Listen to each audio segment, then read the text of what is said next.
la tele? La tele se apaga sola. Sí, cuando lleva un rato ella sola, si no tiene nada puesto, hace eso. Ahora salen así para ahorrar.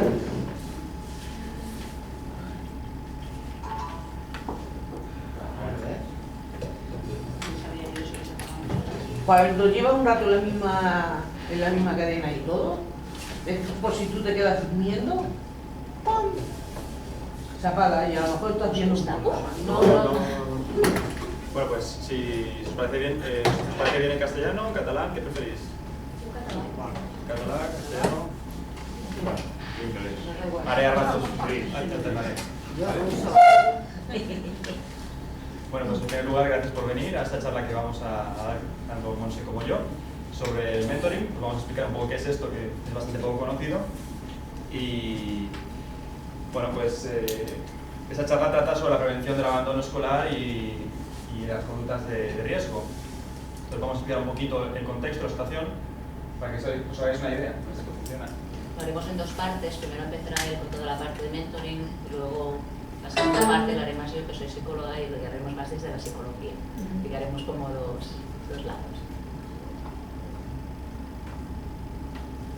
Tenía que funcionar, que funciona toda la tarde.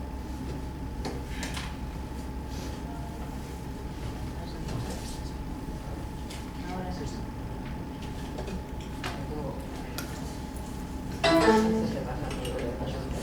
Vale, sí,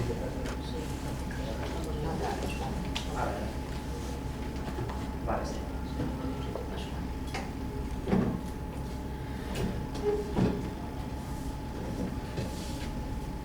Bueno, en primer lugar me presento, algunos ya me conocéis, otros no. Me llamo Sixto, soy trabajador social y me dedico al mentoring, que es esa cosa tan rara de la que vamos a hablar hoy. Y bueno, los objetivos de esta charla son los siguientes. Se pasa solo. Bueno, básicamente es un poco explicar qué es el mentoring. Pregunta vos y tu paso yo. Pregunta más revés.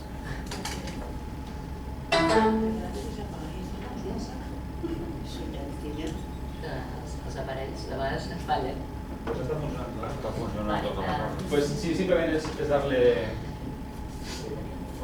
aquí, a la tecla que sea. ¿Vale?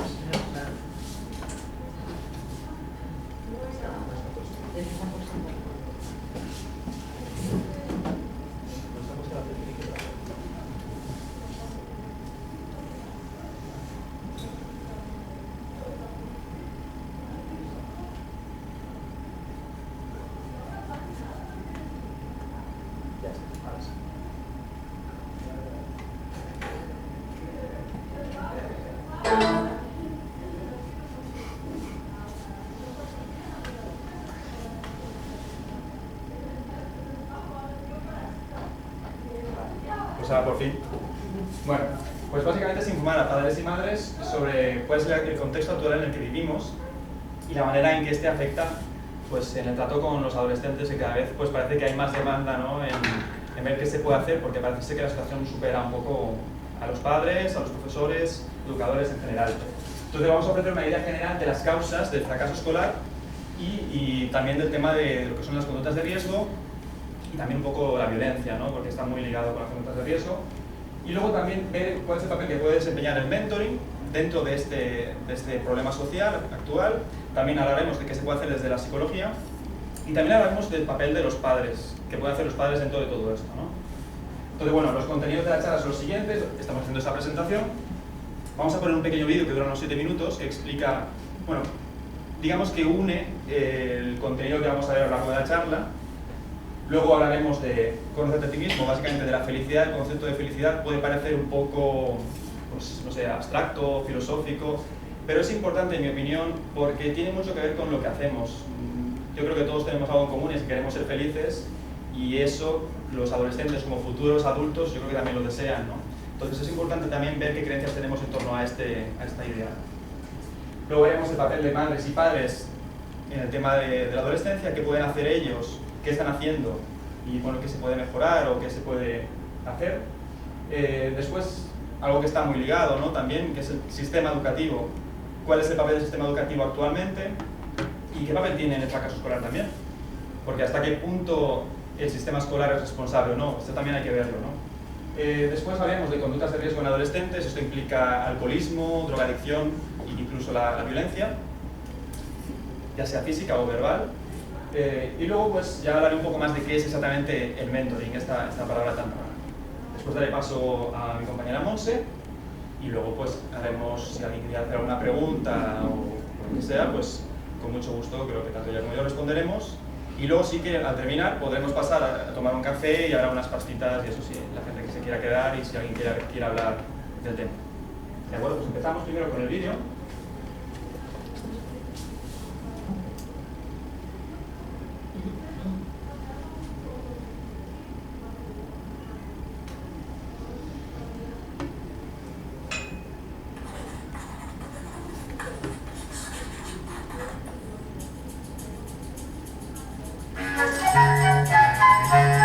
Esta es tu línea de vida. Ahora estás en el presente.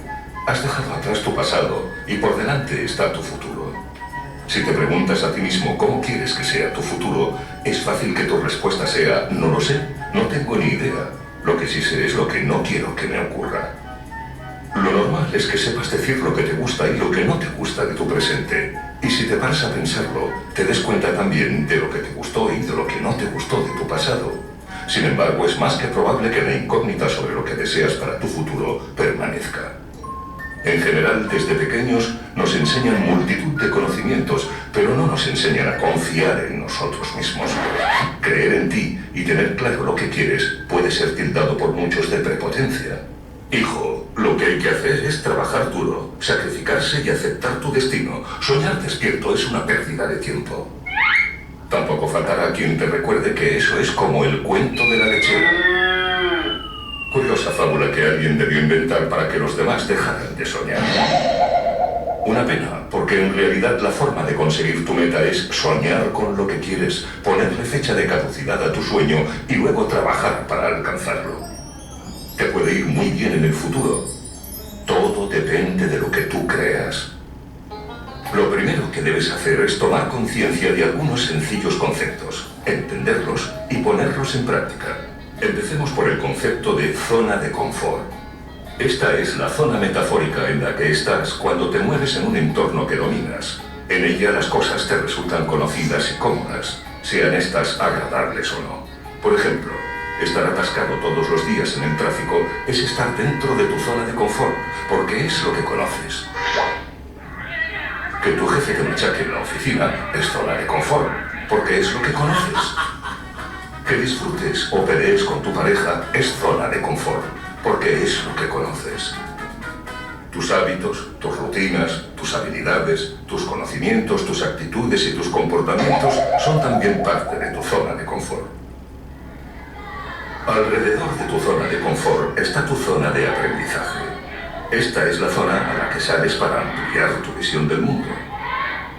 Y lo haces cuando aprendes nuevos idiomas, viajas a países desconocidos, tienes nuevas sensaciones, enriqueces tus puntos de vista, modificas tus hábitos, conoces otras culturas o te encuentras con nuevos clientes. Es la zona donde observar, experimentar, comparar, aprender. Hay personas a las que esto les apasiona y por ello frecuentan su zona de aprendizaje. En cambio, a otras les asusta, y para evitarlo se mueven únicamente dentro de su zona de confort. Salir de ella lo consideran un peligro. Más allá de tu zona de aprendizaje está la que llamamos la zona de pánico o la zona de no experiencia. Aquellos que no quieren que la transites, que suelen ser los que nunca salen, dicen que es la zona en la que pueden ocurrirte cosas gravísimas. Es como Finisterre, más allá se acaba el mundo. No salgas, que va a ser terrible. ¿Y si te sale mal? Ya, pero ¿y si me sale bien? Esto último lo dicen solo los que consideran que esta zona es en realidad la zona mágica.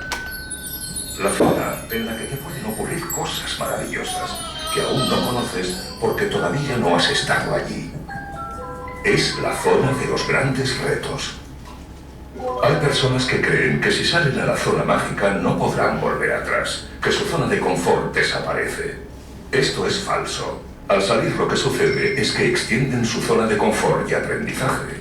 Cambiar no significa que pierdes lo que tenías, significa que añades. El cambio es en realidad desarrollo. Esto podría parecer miedo a lo desconocido, pero en realidad es miedo a perder lo que tienes, o aún peor, a perder lo que eres. Lo siguiente que tendrás que tener en cuenta es la tensión emocional y la tensión creativa. Operan como dos fuerzas opuestas. La primera tirará de ti hacia tu zona de confort y la segunda te hará avanzar hacia el exterior. Para poder avanzar, tendrás que conseguir que tu motivación salga victoriosa frente a tus miedos. Te toca, por tanto, trabajar la tensión emocional y especialmente los miedos que provoca salir de la zona de confort. Miedo al que dirán, miedo a fallar, miedo al ridículo y a la vergüenza. Deberás reconocerlos y enfrentarlos. ¿Te preguntas cómo puedes hacerlo? Cree en ti. Tú eres el protagonista de tu vida. Lo que tú no decidas probablemente lo harán otros por ti. Al gestionar correctamente tus miedos, crecerá tu autoestima y esta te dará una nueva visión de la realidad llena de oportunidades. Así podrás elegir mejor tu objetivo, tener claro cuál es tu sueño, buscar un qué que te motive. Luego compararás tu punto de partida con tu destino y es fácil que sientas como si encogieras. Es normal. Estarás tomando conciencia de lo que te falta por aprender. Te será útil recordar tus orígenes, tus valores y tus principios y que reflexiones sobre tu misión personal en la vida. Para ayudarte a mantener la tensión creativa y no ceder a la tensión emocional, será conveniente que pienses en tu misión personal. ¿Qué hay más allá de ese sueño? ¿Para qué quieres alcanzar tu sueño?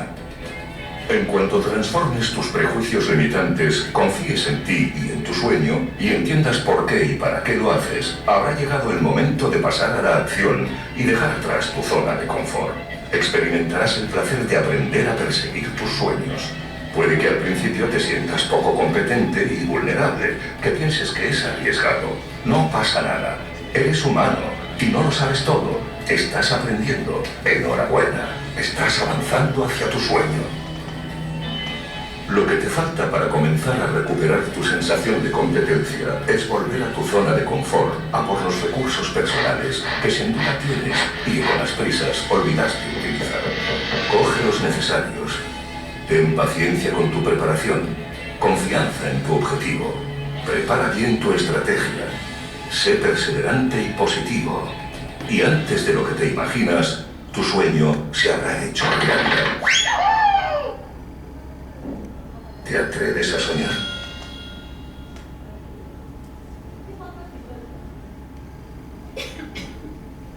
Innovation.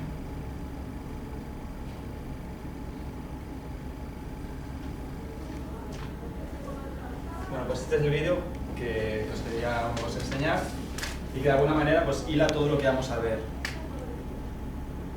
El siguiente tema, conócete a ti mismo.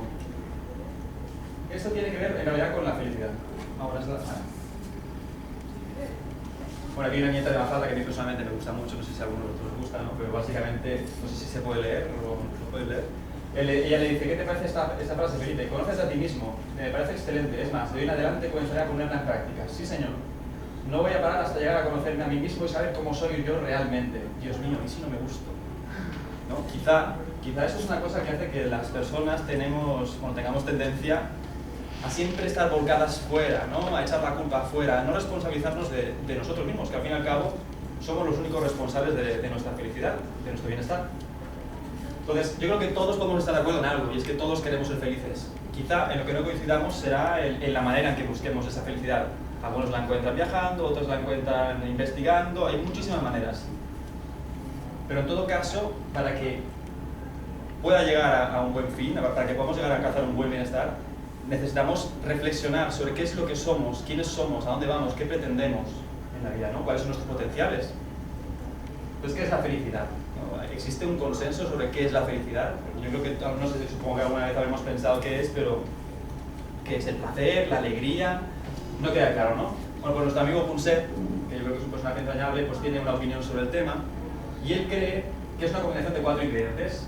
Sobre todo las relaciones personales basadas en el amor, no en la transacción, no en la idea de me interesa estar contigo porque me convienes, sino en la idea de relaciones sanas, que efectivamente sean sanas. Luego la sostenibilidad de compromisos, actitudes y valores. Esto se refiere a que tenemos tendencia en esta sociedad que vamos, bueno, el fast food todo rápido, tiene que ser ya, inmediatez. Es como que todo tiene que ser ya, usar y tirar. Sin embargo, Punset nos habla que es muy importante, es más importante el cuidar un jardín, mantenerlo en el tiempo, que no plantarlo, o sea, dejarlo ahí, plantarlo, diseñarlo y irnos. O sea, a nivel de satisfacción personal no funciona igual. Después, los factores emocionales. Emocionar viene de mover, de emoción, ¿no? ¿Qué es lo que nos mueve? ¿Hacia dónde vamos? ¿Qué nos genera atracción? Entonces, es muy importante reflexionar sobre aquellas cosas que nosotros nos mueven, que nos apasionan. Y luego, habla de que la búsqueda y expectativa de la felicidad también es un factor importante en conseguir la felicidad. El hecho de que tú creas que puedes llegar a ser feliz y que de esta manera, siguiendo este camino, vas a poder llegar a ser feliz, también es como que te mantiene la esperanza, una esperanza en un futuro prometedor. Enemigos de la felicidad. El primero, number one, el miedo. El miedo a lo que sea, el miedo a lo que hemos visto en el vídeo, el miedo al ridículo, el miedo al que dirán, el miedo al fracaso. Todos estos miedos tienen mucho que ver con esas creencias que nos han metido en la cabeza, tanto, bueno, pues a veces la cultura, el entorno, bueno, nuestros padres, o sea, la familia, amigos, etcétera, ¿no? Y también la televisión, las películas, la publicidad. Compararse con los demás, que en realidad está muy relacionado con el miedo, es un primo hermano, la idea de que no somos lo suficientemente buenos. Ser demasiado racionalista. Pensar es bueno, no quiere decir que no sea bueno pensar. Es la idea de que pensar demasiado te disocia, te separa. Cuando tú piensas demasiado muchas veces es para no intentar involucrarte emocionalmente. Y claro, si no sientes, yo no creo que una vida sin placer, sin sentir las cosas, sin realmente involucrarte, pueda ser. Es decir, se refiere más bien al hecho de involucrarse emocionalmente en las cosas y utilizar la razón de forma razonable. El estrés percibido o imaginado. Muchas veces sentimos más estrés del que realmente sentimos realmente. Es decir, no es la realidad, sino la percepción que tenemos de ella, que eso a veces no ayuda. Luego la carga heredada no saludable, pues bueno, se refiere a esas creencias de las que hablábamos, ¿no? Que a veces podemos tener, ya sea a nivel genético, una predisposición a lo mejor a movernos dentro de unos rangos de felicidad, o también pues por esas creencias que decía el entorno nos puede limitar. Y luego un ambiente opresor, que no se refiere solamente a un ambiente familiar opresor, sino también puede ser el hecho de vivir en Corea del Norte, podría no ayudar mucho a ser feliz, por ejemplo, ¿no? Donde hay una dictadura, donde haya ciertos límites de las realidades de los derechos fundamentales. Bueno, este señor, Martin Seligman, nos habla que la felicidad, bueno, encontró una fórmula, dijo, mira, la felicidad es esto.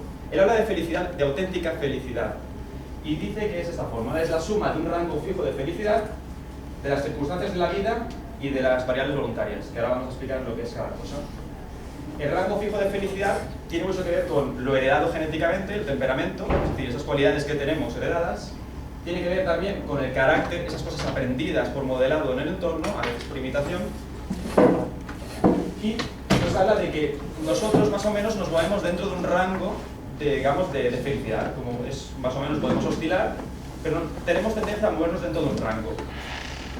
Lo bueno es que si tenemos un pasado chungo, tenemos la opción de modificarlo con la variable P, que es la que tenemos después de circunstancias de la vida.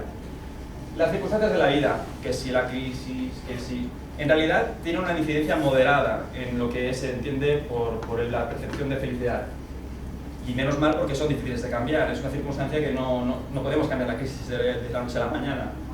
De hecho, algunas pueden ser inevitables o no escogidas, esas circunstancias. Que eso no quiere decir que nosotros podamos movernos para conseguir tener esas circunstancias favorables.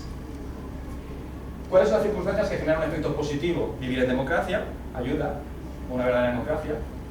Tener pareja estable es un factor que ayuda, pero también es cierto que se retroalimenta. Es decir, las personas que tienen una percepción de sí mismas y de su vida más feliz suelen tener tendencia a tener relaciones más estables y duraderas.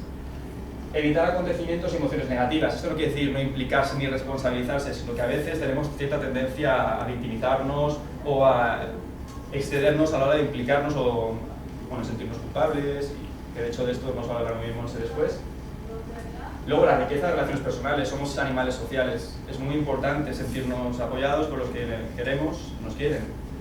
Y eso realmente afecta muchísimo. Y luego, tener creencias religiosas o espirituales, porque uno puede tener una inquietud espiritual y no necesariamente practicar una religión. estas circunstancias ayudan, y de hecho muchas de ellas, por ejemplo, pueden ser culturales, como las religiosas, si naces en un determinado grupo étnico o lo que sea. Y luego, esta que a mí personalmente me parece muy interesante, las que apenas influyen. Todo el mundo dice, salud, dinero y amor. Pues amor sí, pero salud y dinero no. ¿Por qué? Tener más dinero. De hecho, tener más dinero para la gente que está muy pendiente del dinero es un factor que genera infelicidad. De hecho, la gente que está más pendiente de eso pues suele sentirse más frustrada cuando no lo tiene. Y sin embargo, se ha demostrado que no es un factor determinante. Hay gente que puede vivir en pobreza. ¿Cuántas veces hemos oído hablar de no, son pobres, pero no veas lo bien que se lo pasan, juegan con lo que sea? El dinero no es un factor determinante. Sí que ayuda, pero es como cualquier herramienta. Es el uso que le das. La buena salud, pues tampoco. Porque hay gente que puede tener mala salud, pero tener una percepción de su salud muy favorable. De decir, bueno, yo estoy en silla de ruedas, pero mira lo que puedo hacer, y mira lo que puedo hacer, y mira lo que puedo hacer. Entonces, la salud en sí no es un factor determinante, sino más bien qué sensación tienes tú de tu salud. El nivel de estudios, tampoco. No tiene por qué estar relacionado con la cultura. Hay gente autodidacta, puedes tener una carrera y realmente no ser culto. O sea, quiere decir que es una cosa que puede generar, que puede no coincidir. Y afortunadamente, ni la raza ni el clima son factores determinantes. Sobre todo la raza, normal que no es un factor determinante. Y el clima sí que es verdad que el sol ayuda mucho. Ahora la primavera, pues que no sé, uno se levanta con otra cara, pero no es tampoco, es más bien la actitud que uno plantea. Bueno, las variables voluntarias, estas son para mí las claves, y eso sobre todo las que trabajo desde el mentoring, y que luego explicaré lo que es el mentoring, ¿no? Pero tiene que ver con cómo percibimos la realidad, qué significado le damos, qué sentido tiene para nosotros la realidad, cuáles son nuestras creencias, ¿no? Y tiene mucho que ver con esa capacidad de dar sentido. Nos permite, esta área nos permite cambiar aquellas creencias que nos limitan y no nos ayudan a ser felices. Y de hecho sustituyéndolas por otras, simplemente dándote cuenta, a través del diálogo, razonando, te puedes dar cuenta de que no te ayudan de esa manera.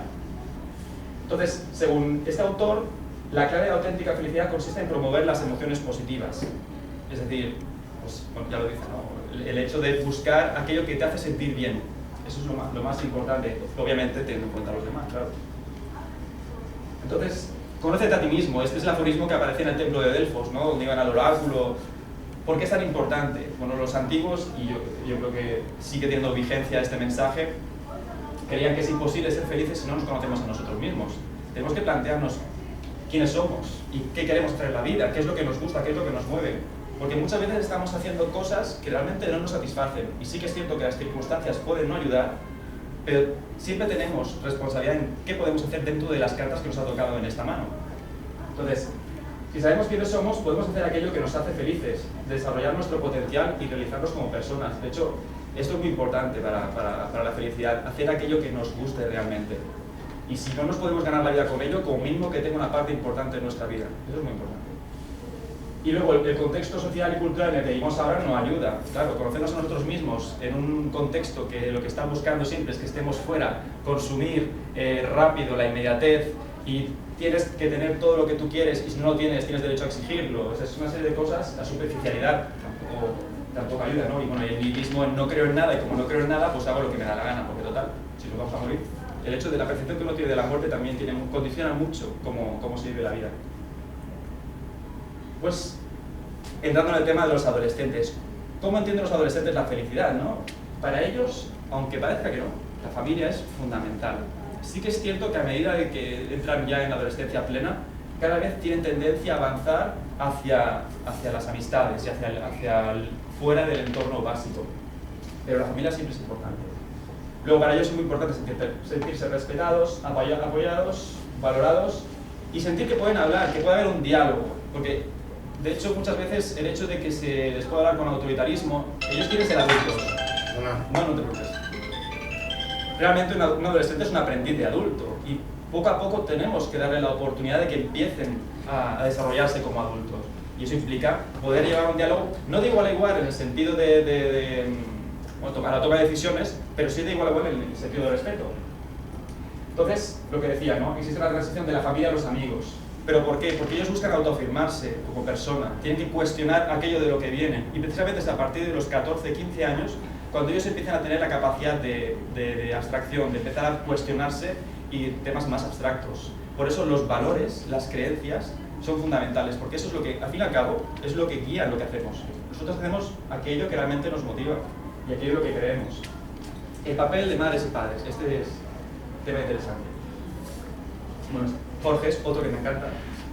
Y bueno, yo me imagino que este hombre, ¿cómo lo llamarías? Pues escuela, ¿no? Mirando al horizonte, está buscando cómo salir, cómo huir de ahí, ¿no? Quizá tenemos la tendencia, y de hecho se está dando, de depositar demasiada esperanza en que la escuela haga nuestro trabajo. ¿Pero por qué? No porque no queramos hacer el trabajo, ¿no? Sino por el hecho de que cada vez hay menos tiempo. Desde la incorporación de la mujer al trabajo, no hay tanta presencia de los padres en el entorno.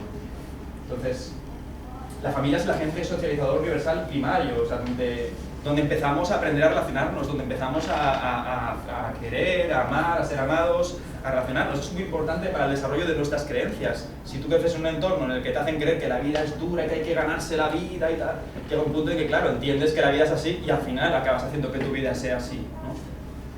Entonces, cosas son importantes. Existe una relación positiva entre el concepto que tienen los padres de sus hijos y el que tienen ellos de sí mismos. Es decir, si tú le estás diciendo, es que de verdad es que eres un desastre, es que no sirves para nada, eso al final afecta al autoconcepto, afecta a la manera que tienen de verse a sí mismos. Por eso el mensaje que transmitimos de ellos les va a condicionar totalmente.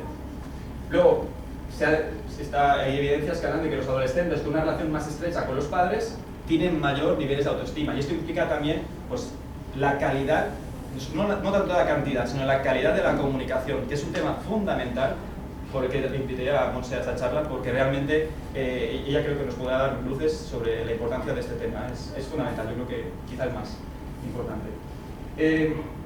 Bueno, el clima familiar obviamente afecta al concepto que tengan ellos de sí mismos. La familia satisface la necesidad de pertenencia a un grupo y de estima, de ser queridos, obviamente, eso es básico. Son el principal referente de valores sus padres y creencias, siendo el modelo a ejemplificar.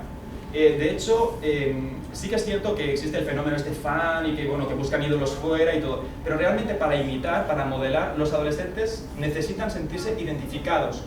¿Y con quién se van a sentir más identificados? Pues con aquellas personas que les quieren. Por eso, la educación paterna-materna es fundamental, porque modelan más a las personas con las que se sienten identificados.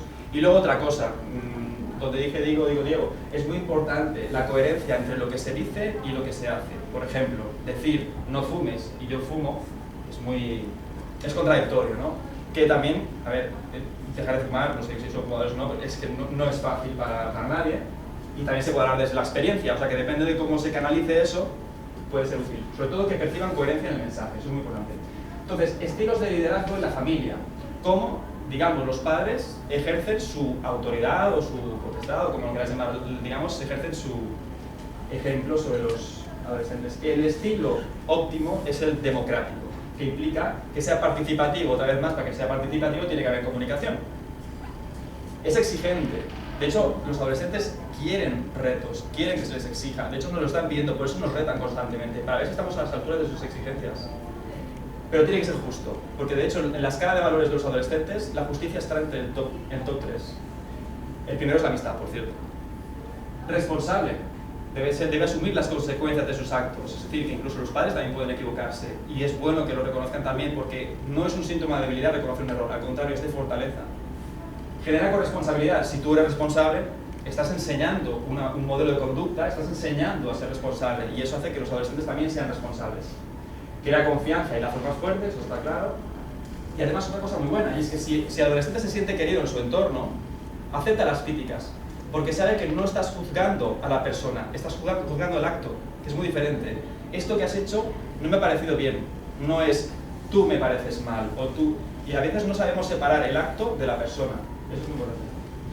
Luego están el autoritario y el permisivo, son los dos opuestos, y curiosamente el autoritario, que quizá puede exigir menos que el democrático, no es efectivo porque genera frustración, agresividad, apatía. Si tú le permites todo, llega a un punto en que no le cuesta nada ganarse las cosas. Ansiedad y baja autoestima, rechazo y rebeldía, son consecuencias de esos estilos de liderazgo. ¿Cuáles serían las cualidades de la interacción familiar positiva? Es decir, para que esa interacción realmente funcione, ¿qué es importante? Que los objetivos sean claros. Es decir, yo quiero que la habitación esté ordenada antes de irte al cole. Por ejemplo, que esté la cama hecha. O sea, que haya un mensaje claro, que no pueda generar ambigüedades. Centrado en el presente. Es decir, por ejemplo, resulta que a nuestro hijo hemos descubierto que le encanta, pues yo qué sé, jugar con el Lego. Vale, muy bien. Seguro que con eso nos va a ganar la vida, no lo sabemos. No lo sabemos, pero decir que lo que está haciendo en ese momento no es válido porque en el futuro no le va a servir, no ayuda. Tenemos que centrarnos y valorar lo que está haciendo en el presente.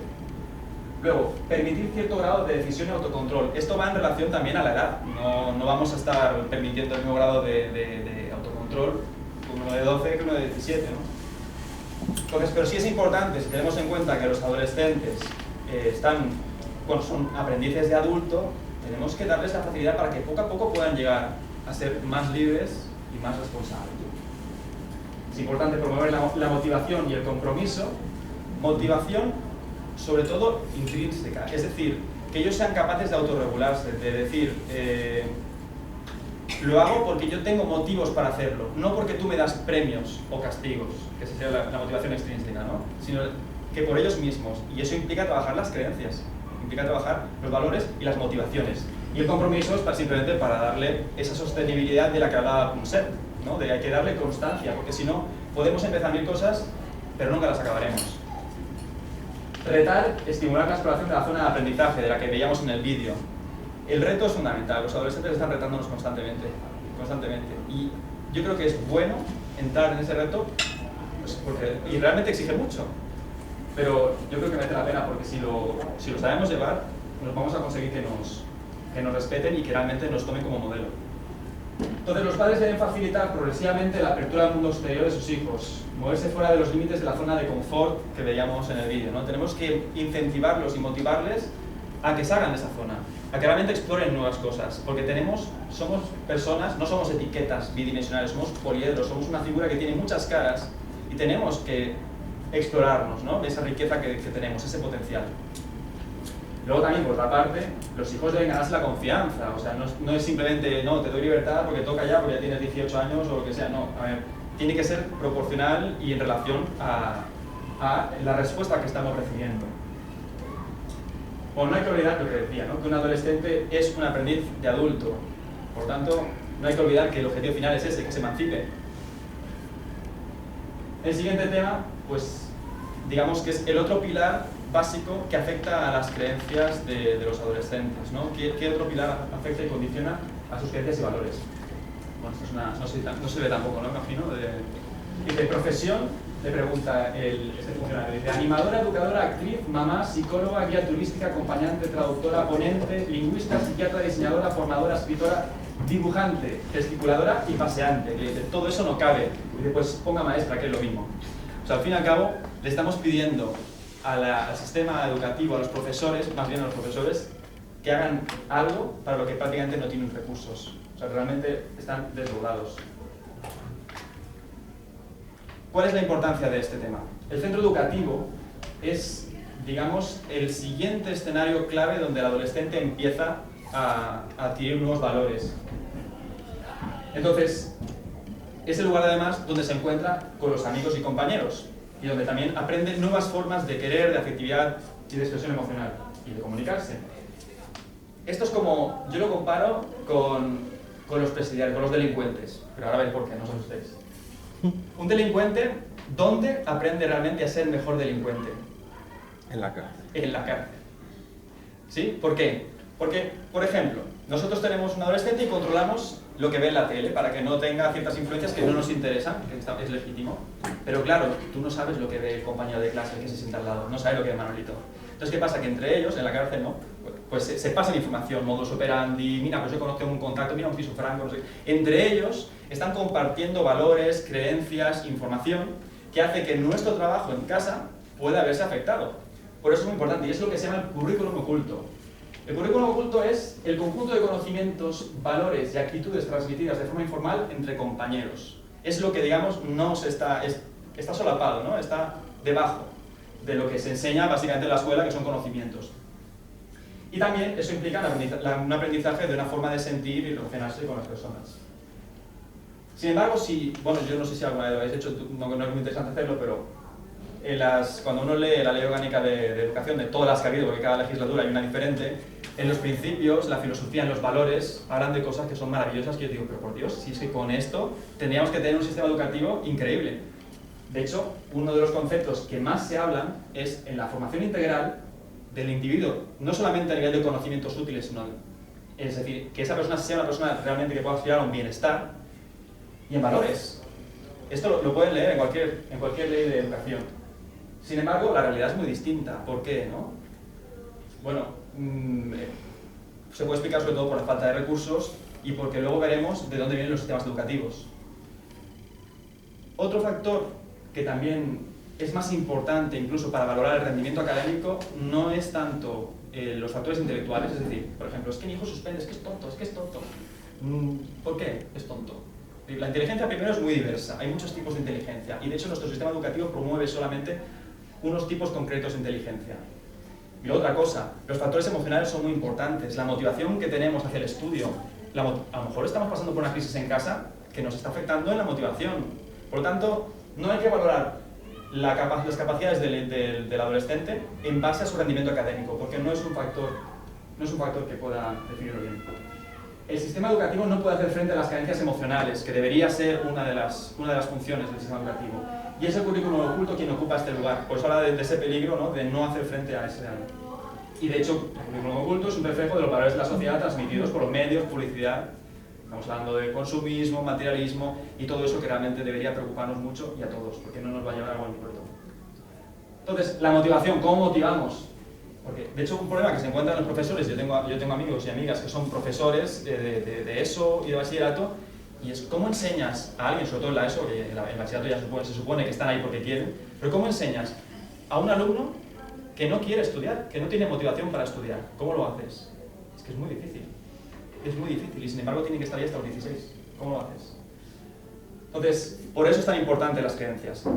Cómo estamos educando a esa persona para que él encuentre la motivación interna y sea capaz de decir, no, es que yo quiero estudiar porque yo quiero hacer esto en la vida. Y ojo, todo no pasa por la universidad. Hay muchos caminos posibles, pero parece que la universidad es el único. Y no. De hecho, la formación profesional también es una vía muy, muy válida.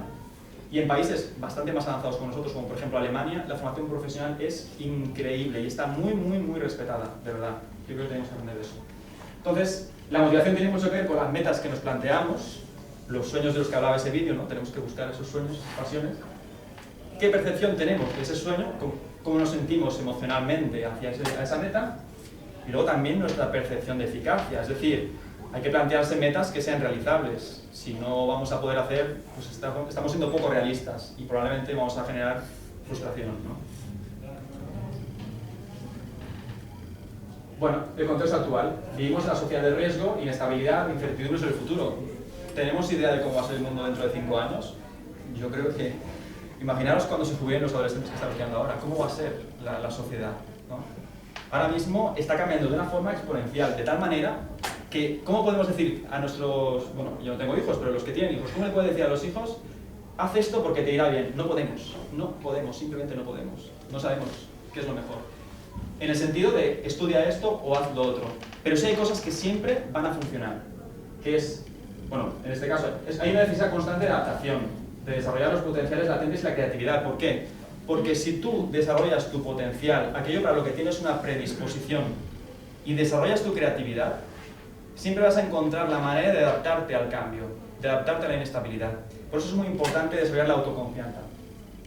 Entonces, precisamente vivimos una sociedad en la que el error está visto como algo malo, cuando el error es una oportunidad de aprendizaje. El fracaso es aprendizaje, no existe el fracaso como tal, es una oportunidad de aprender.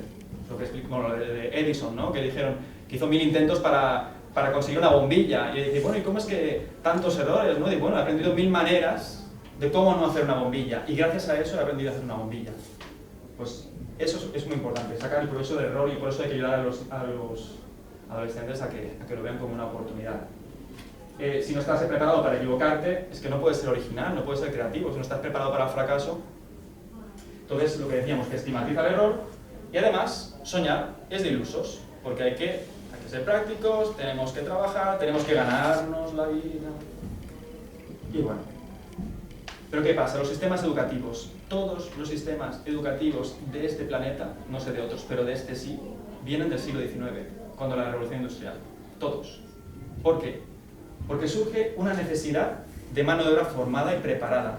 Por lo tanto, eso nos dice que condiciona, son las creencias del sistema educativo. El sistema educativo cree que necesita personas que sean útiles para ciertas funciones y por lo tanto se benefician todo lo que son las áreas prácticas, matemáticas, física, bueno, humanidades, y al final dejamos la creatividad plástica, danza, teatro, ya ni digo, cuando en realidad son cualidades muy importantes también para las personas. Entonces, lo que decíamos, está enfocada en la funcionalidad, productividad y eficacia, y por eso podemos entender que el error sea algo mal visto, o sea algo que tenga que ser penado, porque en una carrera de montaje un error puede pagarse caro, ¿no? Y luego la habilidad académica. Parece ser que son inteligentes solamente aquellas personas que triunfan dentro del sistema académico, y eso no es cierto. De hecho, generalmente la gente superdotada, esto es un mito extendido, pero es que es cierto, los superdotados generalmente suelen fracasar, porque no están suficientemente motivados, porque no le ven a dónde va esto. Entonces, actualmente está en un proceso de inflación académica. Lo que antes hacía con una diplomatura, ahora necesitas un máster y casi ya un doctorado, ¿no? Y ya es como que eso genera una ansiedad a todo el mundo. Bueno, salud. Que realmente a dónde vamos a parar. Claro, esto dice, no, es que los adolescentes ahora mismo están haciendo la ESO y... Sí, pero algún día tendrán que ir a la universidad, ¿no? Y ellos se están impregnando de esta idea, ven a sus hermanos mayores, ven a la gente, es que tengo carrera, tengo máster y no encuentro trabajo. Eso afecta a lo que hablábamos antes de la motivación, que es las expectativas de que realmente podamos llegar a conseguir lo que queremos.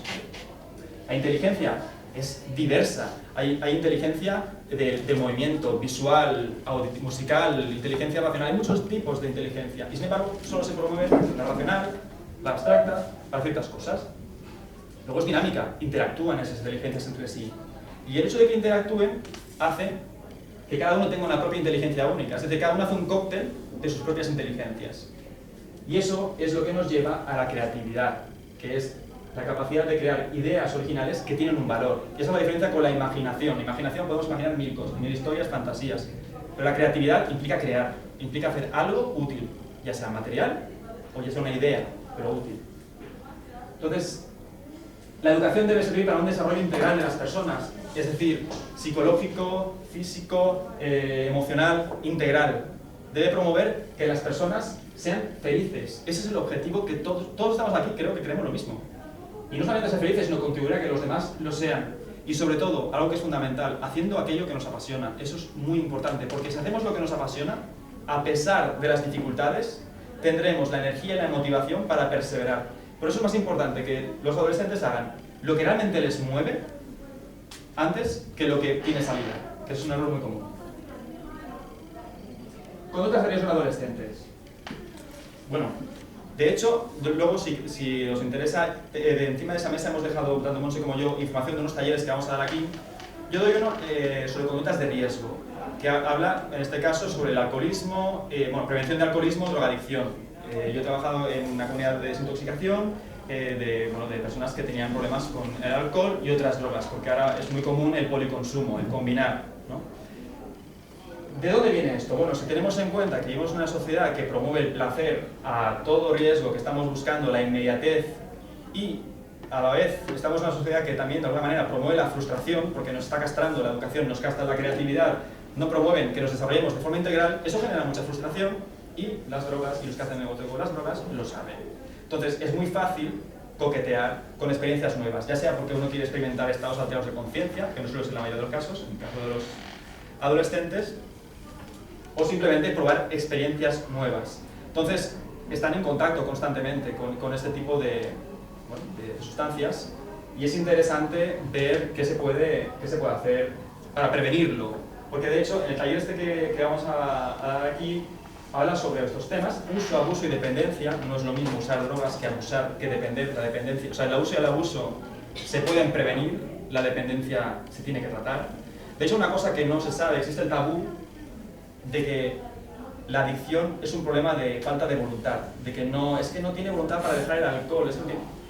Las adicciones es una enfermedad mental y se trata como tal, porque de hecho está demostradísimo que el cerebro de un adicto es totalmente cambia, porque lo que hemos hecho es que una sustancia externa llegue a apoderarse de nuestros propios circuitos para generar cosas que hay en el cerebro para que sintamos placer, para que regulemos el estrés, etcétera, etcétera. Entonces, lo cambia de tal manera que dependemos de la sustancia para producir cosas que podríamos generar de forma natural. Entonces, eso implica un tratamiento, desintoxicación, deshabituación, porque también muchas veces, por ejemplo, yo no sé si alguien ha dejado de fumar aquí, pero el café y el cigarro, ¿no? Es como que si me tomo el café no puedo dejar de fumar, porque lo hemos asociado. Entonces, todas estas cosas se ven. Luego, la vulnerabilidad individual ante las drogas. No todo el mundo es igualmente vulnerable. Hay gente, se habla de que hay una predisposición genética a la adicción, pero si los factores externos no ayudan, o sea, no promueven la adicción o el entrar en contacto con esta sustancia, pues muy probablemente nunca se genere la adicción. Sin embargo, hay gente que a lo mejor no tiene esa predisposición natural, esa predisposición genética a la adicción, y sin embargo, por el hecho de estar expuesto a un entorno donde se consume de forma habitual, entonces puede llegar a convertirse en adicto. Entonces, esto es una cosa que también veremos. ¿Cómo afecta en el comportamiento? Porque también hay que ver, por ejemplo, el cannabis aumenta en 6 veces el riesgo de tener una psicopatía o tener episodios de alucinaciones y trastornos. Entonces, la conducta adictiva, como es, ¿no? la búsqueda de la droga, de la sustancia, se explica, qué mecanismos tienen los adictos para buscar la vía, ¿no? Principales drogas en adolescentes, sobre todo el tabaco y el alcohol, que aunque son las drogas legales, probablemente sean las drogas más peligrosas que hay, porque de hecho el alcohol genera dependencia física, se puede morir por un síndrome de abstinencia. Y el tabaco, que el tabaco está pensado especialmente para trabajar sobre nuestros centros de control del estrés. Y de hecho, en una sociedad en la que la ansiedad y el estrés es tan frecuente, pues es una droga que, además de ser muy rápida, es súper adictiva. Luego tenemos el cannabis, la cocaína y las drogas sintéticas, las pastillas. Quizás estas serían las más frecuentes, pero sobre todo alcohol, tabaco, cannabis y luego ya traía la cocaína. Cocaína y pastillas. Luego, en esta ya hablaremos de estrategias de prevención y detección del consumo, poder detectar si nuestro hijo está tomando algo y qué está tomando. Y sobre todo, nunca es tarde, pero a la hora de, si vemos que el adolescente ya está entrando en un consumo, ya ha pasado de abuso, pues siempre se pueden hacer cosas, se puede tratar. Y por último ya, el papel del mentoring. ¿Qué es el mentoring? ¿Qué es de lo que estoy hablando? Mentoring, mentoría, tutoría. Es una figura que en realidad ha existido desde tiempos inmemorables. En Star Wars, la idea del Padawan y el Jedi, ¿no? el aprendiz, el que sabe. La idea del mentoring es que hay una persona que es más experta en un tema y otra persona que es aprendiz de ese tema. Y en este caso, el mentor debe ser un referente. Es decir, supuestamente tiene la responsabilidad y se tiene que exigir a sí mismo la responsabilidad de ser un ejemplo para esa persona. Por lo que hablábamos antes, los adolescentes tienen tendencia a pasar del entorno familiar a los amigos y luego más adelante a las relaciones afectivas de pareja y todo eso, ¿no? Pero sobre todo tienden a huir, que es natural, del entorno familiar. ¿Qué pasa? Que a veces nos podemos sentir culpables, que es otra cosa de la que hablará Monse, de qué estamos haciendo mal. Bueno, primero que cada hijo es un mundo, no podemos tener una sola manera de intervenir. Y también hay que entender que muchas veces por el hecho de ser sus padres vamos a generar rechazo en la hora de intervenir. Puede ser difícil, por más que estemos haciendo bien las cosas. Entonces, a veces, un elemento externo puede ayudar a redirigir las cosas. Entonces, se trata de establecer una relación de confianza informal en la que de alguna manera puedas ser su confidente y tú le puedas ayudar a encontrar su camino, a encontrar su vocación, sus pasiones, qué le mueve. Y sobre todo, ayudarle a cambiar esas creencias que no le ayudan a ser feliz. Entonces, básicamente, es un referente, es una persona que está ahí para cuando lo necesita y le acompaña. Y de alguna manera pues colabora con esa tarea que los centros educativos no pueden hacer porque no dan abasto, los padres tienen dificultad porque a lo mejor tienen poco tiempo o por el hecho de ser padres no consiguen acercarse lo suficiente, pues es una forma de apoyar. Ese es el mentoring básicamente.